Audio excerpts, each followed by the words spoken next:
The reason why we should dislike it is because it is a male gaze harem game. It follows the Sword Art Online formula. Every female character has to love me. Every male character has to be sidelined. The sole purpose of the story is to show how important and great I am. Self-insert. Genshin players, female redditors, and game critics have been losing their minds. I've been slowly losing my mind, scrolling the internet, reading their asinine comments. Let's enjoy the highlights together. So Wuthering Waves won the 2025 Players' Voice Award at the Game Awards. Nobody expected this. It had to beat Expedition 33, Silksong, and Genshin Impact. Expedition 33 is a juggernaut in storytelling with a broad appeal. A great game expected to sweep all the categories. Silksong was the most hype indie game of the last 7 years, and yet somehow still surpassed all expectations, and Genshin Impact has a loyal fan base dedicated to creating as many accounts as possible. And no matter how much people want me to say it, I don't think Genshin Impact is a bad game.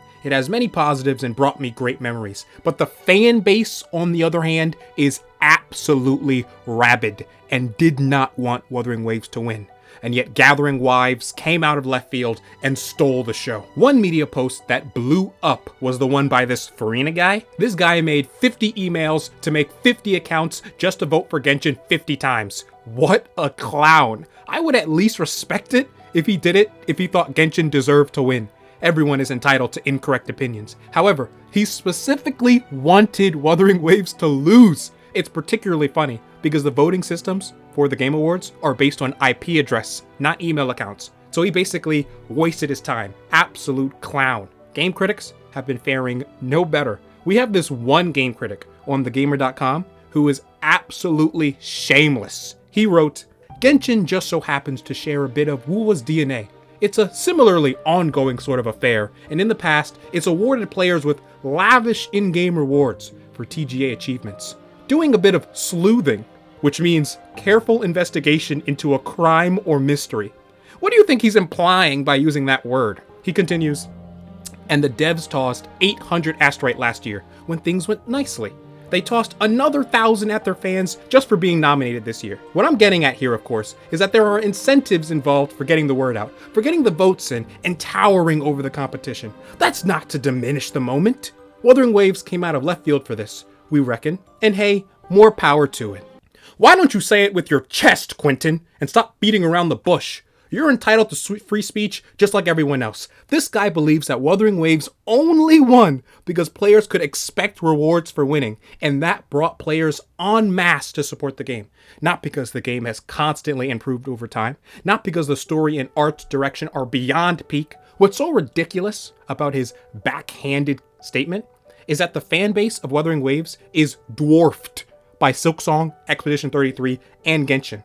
Even if the entire player base did want rewards, not enough players even play Wuthering Waves for that to happen. More people talk about how good Wuthering Waves is rather than actually playing the game. Have you seen the player retention numbers? It's falling off a cliff. But I do have a theory as to how Wuthering Waves won despite being an underdog. WuWa players talk a lot about how good Wuthering Waves is, how far it's come, how many improvements have happened, more than they like to actually watch videos of it or play the game. Silksong, Expedition, and Genshin content are massively popular, and yet this sentiment that Wuthering Waves deserves to be recognized for its amazing story and peak gameplay still pushed enough people to vote for it. This means Wuthering Waves successfully convinced a large sum of people who don't play the game and yet heard how great it has become to vote for it. An example of such a person would be Asmongold. I'm not saying he voted for Wuthering Waves, but I am saying he often speaks about how good it is, but never plays it because he has better things to do with his time. Think about how impressive that is. Wuthering Waves has such a fantastic reputation that people outside of the game will vote for it. Genshin's fanbase dwarfs WuWa by a lot. The only way to compete would be for non-fans to have voted in a large quantity. Now, I'm not saying you can only call yourself a fan if you play the game, so don't overthink what I'm saying here. This is just why I think Wuthering Waves won despite facing 3 titans of gaming development. Reddit girl gamers have not been faring any better, okay? We have a post here on r/girlgamers. asking a perfectly innocent question on how WuWa won despite never hearing about it, and this chick comes out guns blazing. How do you think World of Warship Girl feels about Wuthering Waves winning? The reason why we should dislike it is because it is a male gaze harem game. It follows the Sword Art Online formula. Every female character has to love me. Every male character has to be sidelined. The sole purpose of the story is to show how important and great I am. Self-insert. She is not happy. God forbid games that include attractive female characters are allowed to be celebrated by men. Though she is completely correct that it's gooner bait. However, Wuthering Waves is not only gooner bait, it also has a phenomenal story and fantastic gameplay loop, and that just makes the femcell venom taste that much better. You'll also see the standard argument of players voting for rewards, implying that the only reason the game won is because of rewards. You'll also see comments about how it has a bigger fan base, player base, than the other games, which is so astronomically false, it's comical. Of course, the one comment that tells the OP that she's incorrect gets no likes.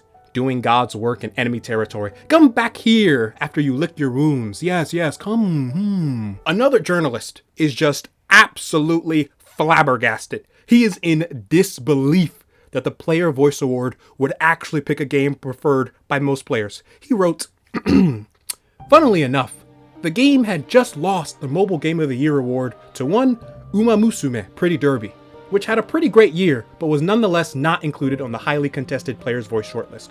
Wuthering Waves is a hit with players and less with gaming experts, I guess. Those last two words tell you exactly how he feels about this situation. He's implying that players are stupid for picking this game because a gaming expert wouldn't.